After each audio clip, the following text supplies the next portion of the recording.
आज मैं आज मेरे पापा को गए हुए 17 दिन हो चुके हैं, पर मन ये मानने को तैयार ही नहीं है कि वो हमारे बीच में नहीं है।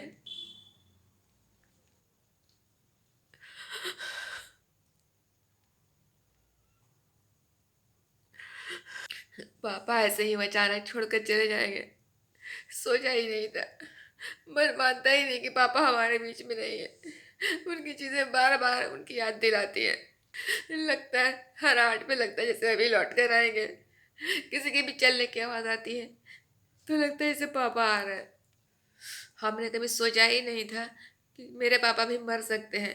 लोगों को दूसरे के पापा को मरते हुए देखा तो लगा कि उसके पापा मर रहे हैं, हमारे पापा को तो कुछ होगा ही नहीं। शायद मेरे ही सोच सबकी ये सही रहती होगी, तभी तो दुनिया में इतना पाप है जब जीवन इतना कम है। और सभी को एक ना एक दिन मरना ही होता है, तो फिर दुनिया में इतने लड़ाई झगड़ा मार पीट मॉब लिंचिंग वगैरह चोरी डकैती लोग क्यों करते हैं, मेरे तो समझ ही में नहीं आता है।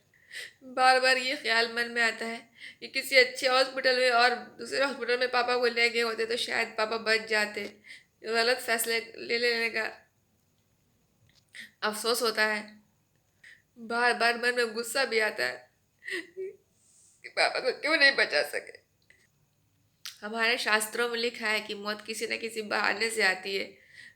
वो अपने पर इल्ज़ाम नहीं लेती, हम सोचते ही रह जाते हैं कि हम ऐसा करते तो बचा पाते। लेकिन मौत तो बरहक है, उसको तो आना ही है। और रोना भी नहीं चाहिए, रोने से मुर्दे को बहुत तकलीफ होती है। लेकिन क्या करें, आंसू हैं जो रुकने का नाम ही नहीं ले रहे हैं। माँ को भी तो मैंने सफ़ेद कपड़ा नहीं पहनने दिया, लेकिन क्या फ़ायदा। कपड़ों में रंग भर देने से किसी की ज़िंदगी तो रंगीन नहीं हो जाती। मन में एक विचार ये भी आता है कि अगर हॉस्पिटल में और अच्छा होता और सुविधाएं होती तो कितना अच्छा होता। जिस दिन पापा की डेथ हुई उस दिन के बाद से फिर हम लोग जब सर्टिफिकेट बनाने के लिए वहाँ पर गए तो पता है पूरा रजिस्टर भरा हुआ था। यानी बहुत सारी मौतें हुई थी उस दिन या उस 2 दिन के अंदर में पूरा डेथ रजिस्टर भर चुका था। इतनी सारी मौत होने के बाद भी हम मृत्यु के सच को स्वीकार नहीं पाते हैं। हम मंदिर मस्जिद बनाने के लिए तो बहुत बड़े बड़े कदम उठाते हैं, लेकिन हॉस्पिटल नहीं बनाते। पापा को जिस हॉस्पिटल में ले जाया गया वहाँ पे आईसीयू तो था, बहुत दूर में था। और आईसीयू में फिर वहाँ पे ऑक्सीजन नहीं था, वेंटिलेटर नहीं था।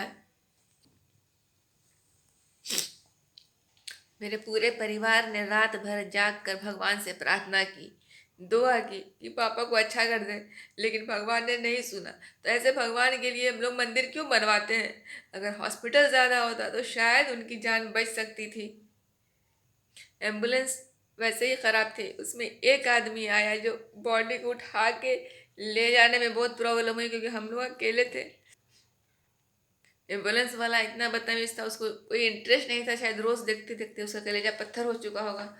उसने उठाने में कोई ख़ास मदद नहीं की। डॉक्टर लोग को भी पेशेंट में कोई इंटरेस्ट था नहीं।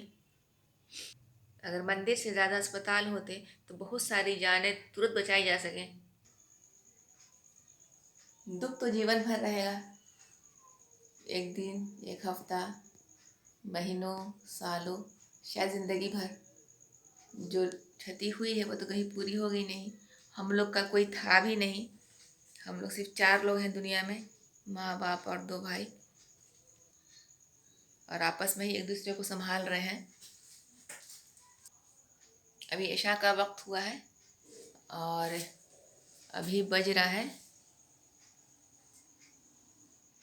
8 बजा है। जैसे कि शुरू में देखा होगा अजान हो रही थी इशा की।